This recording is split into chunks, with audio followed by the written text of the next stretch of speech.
அனைத்து நேயர்களுக்கும் திண்டுக்கல் ஹரிஹரன் சர்மாவின் பணிவான வணக்கம். நாம் சமீப காலமாக சில ஆன்மீக விஷயங்களை இதில் நாம் பதிந்து கொண்டு வருகிறோம். எங்களுடைய நோக்கமே நாம் பெற்ற இன்பம் பெருக இவ்வையகம். அது ஜோதிட ரீதியாகவோ வேறு ஏதாவது மொழியிலோ இல்லை ஆன்மீக ரூபமாகவோ நீங்கள் நலம் பெற்று ஈர்ப்பீர்களே, ஆனால் அதுவே எங்களுக்கு மிகப்பெரிய ஒரு பாக்கியமாக நாங்களும் கருதுகிறோம். ஏன்னா எங்களுடைய வழிகாட்டியில் நேயர்கள் அனைவருமே ஒரு சுகமான வாழ்வு வாழ வேண்டும் என்ற எண்ணத்தில் தான் இந்த பதிவுகள் தொடர்ந்து கொண்டிருக்கின்றன. உத்தராயணம் தட்சிணாயனம் என்ற 2 தன்மைகள் கொண்ட இதில் தற்பொழுது உத்தராயணம் ஓடிக்கொண்டிருக்கிறது. 17ஆம் தேதி வருகிற ஜூலை 17 நாளை மறுநாள் தட்சிணாயனம் ஆரம்பம் ஆகிறது. தட்சிணாயனம் என்று சொன்னோம்னா, தட்சிணம் என்றால் தெற்கு, சூரிய பகவான் தெற்கு நோக்கிய பயணம். இந்த தெற்கு நோக்கிய பயணம் என்று எடுத்துக்கொண்டாலே தெற்கு என்பது யமதர்மனுடைய வாசல். சூரியனுக்கு அவனும் புத்திரன் தானே, சனியை போல் யமனும் சூரியனுடைய புத்திரன் தான். அப்பொழுது முன்னோர்களுக்கு முக்தியை கொடுக்கக்கூடிய ஒரு தன்மையில் சூரியன் அங்கு சென்று, பித்திரு காரகன் அல்லவா சூரியன், அனைவருமே ஒரு நாள் இல்லாவிட்டால் ஒரு நாள் சூரிய மண்டலத்தை அடைந்துதான் தீர வேண்டும். அந்த வகையில் முன்னோர்களுக்கு முக்தியை அளிக்கக்கூடிய மகத்துவமான தினங்களில் இதுவும் ஒன்று. அது என்று சொன்னால் ஆடி அமாவாசை 28/7/2022 வியாழக்கிழமையன்று முழு அமாவாசையாக பரிணமிக்கிறது. ஆடி அமாவாசை ஒரு மிகவும் மகத்துவம் வாய்ந்த ஒரு அற்புதமான அமாவாசை என்று கூட நாம் இதை சொல்லலாம். அதற்கு என்ன காரணம் என்று கேட்டால், ஜோதிட ரீதியாக நாங்கள் கூறும் பொழுது, குரு பூர்வ புண்ணியக்காரகன், முன் ஜென்மத்தில் நீ செய்த வினைகளை எடுத்து காட்டக்கூடியவன். ஜாதக ரீதியாக இந்த ஜென்மத்தில் எந்த கர்மாவினை நிகழ்த்தி சென்றால் உன் வாழ்வில் மேன்மைடா என்று சொல்லக்கூடியது சனி. அப்போ இந்த அமாவாசை பிறப்பது குருவின் நட்சத்திரத்தில் பிறந்து சனியின் நட்சத்திரத்தில் சஞ்சரிக்கிறது. எவ்வளவு பெரிய மகத்துவமான ஒரு விஷயம். அப்போ முன்ஜென்ம வினைகளை களைந்து இந்த ஜென்மத்தில் எதை செய்தால் உன்னால் நல்வழிப்பட முடியும் என்பதை தெள்ள தெளிவாக உணர்த்தக்கூடிய ஒரு விஷயம். ஜாதக ரீதியாக அதை நாங்கள் சொல்லுவோம். அப்பேற்பட்ட ஒரு தன்மை இந்த ஆடி அமாவாசை என்று சொல்லக்கூடிய மகத்துவமான நாள். அதுவும் வியாழக்கிழமை வருவது மிகவும் விசேஷம். அப்பேற்பட்ட இந்த நன்னாளில் பித்திருக்களுக்கு திதி தர்ப்பணம் மட்டும் அல்லாமல் திலஹோமம் செய்வது, காசி கயா என்ற இடங்களில் காசி கயா போன்ற கஷேத்திரங்களில் பிண்ட பிரதானங்கள் செல்வது மகத்துவமிக்கதாக கருதப்படுகிறது நமது சாஸ்திரத்தில். ராமேஸ்வரத்தில் அக்னி தீர்த்தத்தில் ஸ்நானம் செய்வது ஒரு அற்புத நற்பலன்களை கண்டிப்பாக கொடுக்கும். வடநாட்டில் இருப்பவர்கள் இல்லம் செல்லக்கூடியவர்கள் காசி ராமேஸ்வரம், கயா, திருவேணி சங்கமம் போன்ற இடங்களுக்கும் செல்லலாம். இங்கு நமது தமிழ்நாட்டில் புண்ணிய நதிகள் தாமிரபரணி, காவேரி மிகவும் அற்புதமான 2 நதி தீரங்கள் நமது தமிழகத்திலும் ஓடிக்கொண்டிருக்கிறது. தாமிரபரணியில் எடுத்துக்கொண்டால் திருநெல்வேலி மாவட்டம் பாபநாசம் ஜடாயு தீர்த்தம், திருநெல்வேலி மாவட்டம் திருநெல்வேலி சிட்டி பக்கத்திலே இருக்குது ஜடாயு தீர்த்தம். இந்த இடங்களில் சென்று சிரார்த்தங்கள் செய்வது, பிண்ட பிரதானங்கள் செய்வது, எள்ளும் தண்ணீரும் விட்டு தர்ப்பணம் விடுவது மிகவும் மகத்துவம் வாய்ந்த ஒரு விஷயமாக கருதப்படுகிறது. அதேபோல் காவிரியில் கொடுமுடி, ஸ்ரீரங்கம் அம்மா மண்டபம், திண்டுக்கல் பக்கத்தில் அணைப்பட்டி, இவைகளும் ஒரு மகத்துவமிக்க ஸ்தலங்களாக தர்ப்பணங்கள் செய்வதற்கு, திதிகள் கொடுப்பதற்கு உகந்த இடமாக நம்ம கருதப்படுகிறது. அன்றைய தினம் தன் தந்தை இறந்தவர்கள், முன்னோர்கள் இறந்தவர்கள் எந்த திதியில் இறந்தார்கள் என்று தெரியவில்லை, எந்த தேதியில் இறந்தார்கள் என்பதும் தெரியவில்லை, என்ன செய்வது என்று தவித்து கொண்டிருப்பவர்கள் எல்லாம் இந்த ஆடி அமாவாசை அன்று இது போன்ற புண்ணிய க்ஷேத்திரங்களுக்கு சென்று திதி கொடுப்பதோ, திவசம் என்று சொல்வோம், அதை தர்ப்பணம் செய்வதோ மிகவும் ஒரு மகத்துவமான ஒரு நற்பலங்களை கண்டிப்பாக கொடுக்கும். மாத்ரு தேவோ பவ, பித்ரு தேவோ பவ, அதிதி தேவோ பவ. இவர்கள் மூவருமே நாம் தினமும் சொல்ல வேண்டிய ஒரு முக்கியமான மந்திரங்கள். காலையில் எழுந்தவுடன் 2 கைகளையும் சேர்த்து கண்களை மூடிக்கொண்டு மெதுவாக உள்ளங்கையை திறந்து அந்த உள்ளங்கையை நாம் பார்த்துவிட்டு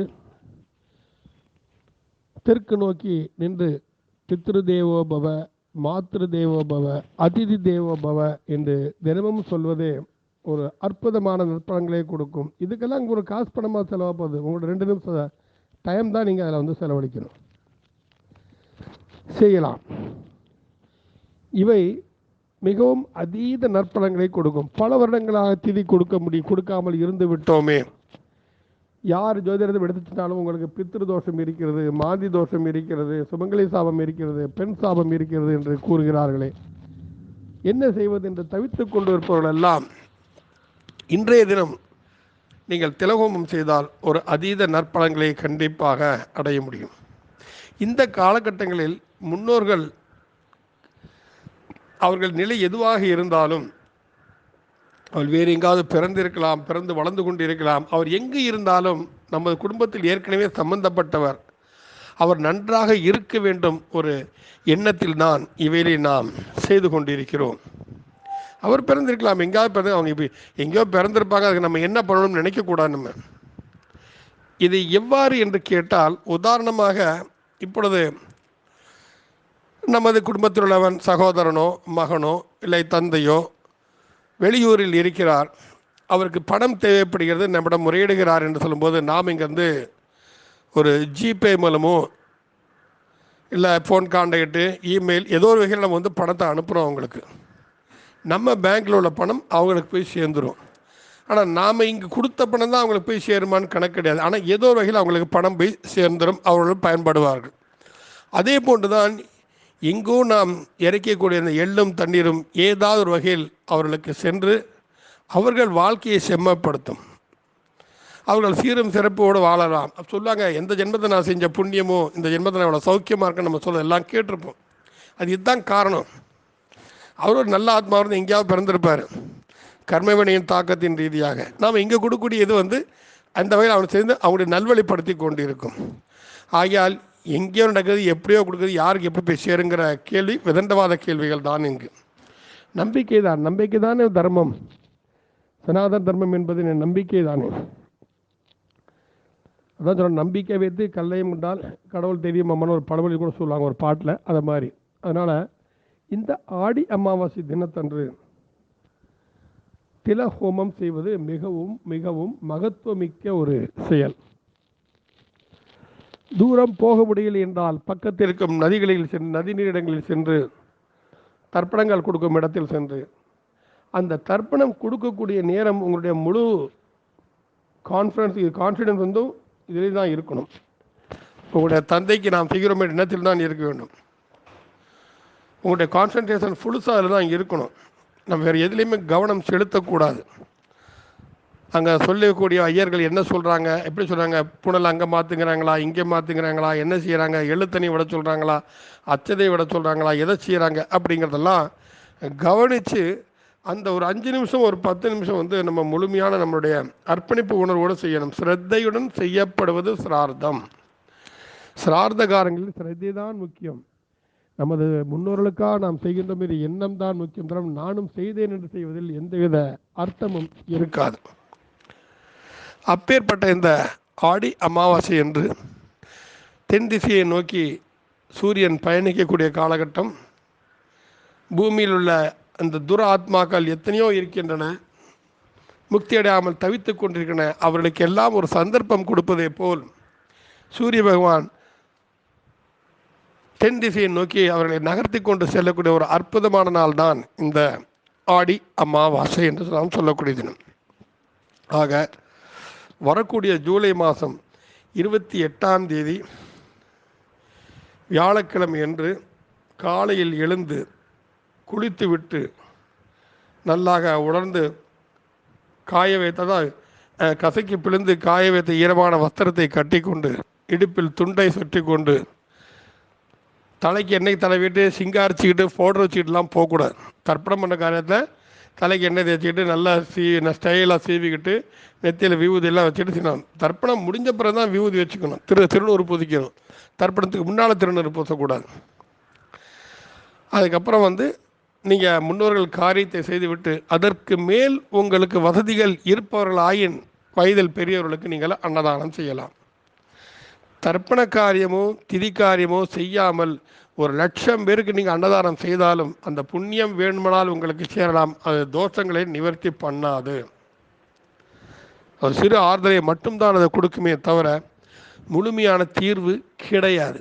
அப்பேற்பட்ட ஒரு மகத்துவமிக்க அமாவாசையாக இந்த ஆடி அமாவாசை வருகிறது. அனைவரும் பித்ருக்களை வழிபாடு செய்து இந்த மந்திரத்தை எல்லாருமே சொல்லணும். தேவதாப்பிய பித்ருப்ச மகாயோகிப்ச ஏவச நமஸ்வதாய நமஸ்வாகாயை நித்தியமேவ நமோ நமக பித்ருதேவோ பவ அப்படின்னு நம்ம ஆத்மார்த்தமா பிரார்த்தனை பண்ணிட்டு நம்மளுடைய ரெகுலர் ஒர்க் எது வரணும் ஒர்க்கிங் டே அவங்க வேலைக்கு போகிறது இது எல்லாமே செய்யலாம். இன்னொரு முக்கியமான விஷயம், சூரிய உதயத்துக்கு முன்னால் பித்திருக்காரியங்கள் செய்வது எந்த வகையிலையும் சரி அல்ல. பித்திருக்காரகன் சூரியன் அவன் கண்களுக்கு தெரியும் போது தான் நம்ம பித்திருக்கள் காரியங்களை செய்ய வேண்டும், தர்ப்பணங்களை செய்ய வேண்டும், சிராதங்களை செய்ய வேண்டும். நிறைய பேர் அவசர அவசரமாக வேலைக்கு போகணும், அங்கே போகணும், இங்கே போகணும்னு சொல்லிட்டு காலையில் 4 மணிக்கு 5 மணிக்கெலாம் அது செய்கிறாங்க. அது செய்வதில் எந்த விதமான அர்த்தமும் கிடையாது. அந்த இதில் எந்தவித அர்த்தமும் கிடையாது. அதனால் அதை வச்சு அந்த மாதிரி பண்ணாதீங்க. அதுவும் போங்க, இப்போ இந்த ஆணி மாதம் முடிவுங்கிறது ஜூலை 16 வரை இருக்குது. இந்த காலகட்டத்தில் சில திருமணம் செய்திருப்பார்கள், கன்னிகாதானம் செய்திருப்பார்கள். இவர்களெலாம் கன்னிகாதானம் செய்த கையோடு ஒரு 15 நாள் எப்படி நம்ம எள்ளை தூக்கி விடுறதுலாம் நிறைய பேர் இருக்கலாம். அவங்கெல்லாம் என்ன செய்யணும் அப்படின்னு சொன்னால், எள்ளோட கொஞ்சம் அச்சதையை பச்சரிசியை கொஞ்சம் சேர்த்துக்கங்க. சிம்பிள் ஒரு பச்சரிசி இருந்தால் கூட போகும். பச்சரிசியை கொஞ்சம் சேர்த்துக்கலாம். தர்பைக்கு பதில் அருகம்புல்லை அவங்க பவித்திரமாக கையில் கட்டி கொள்ளலாம். அருகம்புல்லை வாங்கிட்டு போய், சாமி இதில் எனக்கு பவித்திரம் செஞ்சு கொடுங்க, இந்த அதாவது புல்லு மோதிரம்னு கூட சொல்லிக்கங்களேன், பவித்திரம்னு வாயில் வரலையா, அந்த சாமி இதில் புல்லு மோதிரம் செஞ்சு கொடுங்கன்னு சொல்லி கேளுங்க. தர்பை புல்லில் அந்த மோதிரம் பவித்திரம் செய்து கொண்டு கைகளில் இணைந்து கொண்டு அந்த எள்ளோடு அச்சதை சேர்த்து கொள்ளலாம். சில பேர் வெள்ளை எள்ளும் செய்வார்கள், அதுவும் செய்யலாம். ஏன்னா கன்னிகாதானம் செய்துவிட்டு அதே கையோடு நம்ம ஒரு மாதத்துக்குள்ளே மறுபடியும் நீங்கள் எள் எடுத்து இறைக்கிறதுங்கிறது கொஞ்சம் ஒரு மனசுக்கு நெருடலான விஷயம், வேற ஒன்றும் கிடையாது. மனதுக்கு நெருடலான விஷயம் வேண்டாம். அதை தவிர்ப்பதற்கு உண்டான முயற்சிகளை பண்ணுங்கள். ஆக அனைவருமே இந்த வரக்கூடிய ஜூலை மாதம் 28ஆம் தேதி வியாழக்கிழமை பரிபூர்ண அமாவாசை அன்று பித்திருக்களை வழிபாடு செய்து உங்களுடைய தோஷங்கள் அனைவும் நிவர்த்தியாகி உங்கள் குடும்பம் மேன்மேலும் அபிவிருத்தி அடைந்து அந்த கர்ம வினைகளை தெரியக்கூடிய ஈசனின் அருளால், எல்லாமல்ல ஈசனின் அருளால் அனைவரும் நல்வாழ்வு பெற்று மேலோங்கி வாழ்வாங்கு வாழ வேண்டும் என்று உங்கள் அனைவருக்காகவும் எனது இந்த நிகழ்ச்சியில் இருக்கக்கூடிய அனைத்து நேயர்களுக்காகவும் நானும் கண்டிப்பாக இறைவனை பிரார்த்தித்துக் கொள்கிறேன். வாழ்க வளமுடன். ஸ்ரீ குபேரன் டிவியை பார்த்தமைக்கு நன்றிகள். மேலும் இது போன்ற தகவல்களை தெரிந்து கொள்ள ஸ்ரீ குபேரன் டிவியை சப்ஸ்கிரைப் செய்யுங்கள். மறக்காமல் பெல் ஐக்கானை கிளிக் செய்யுங்கள்.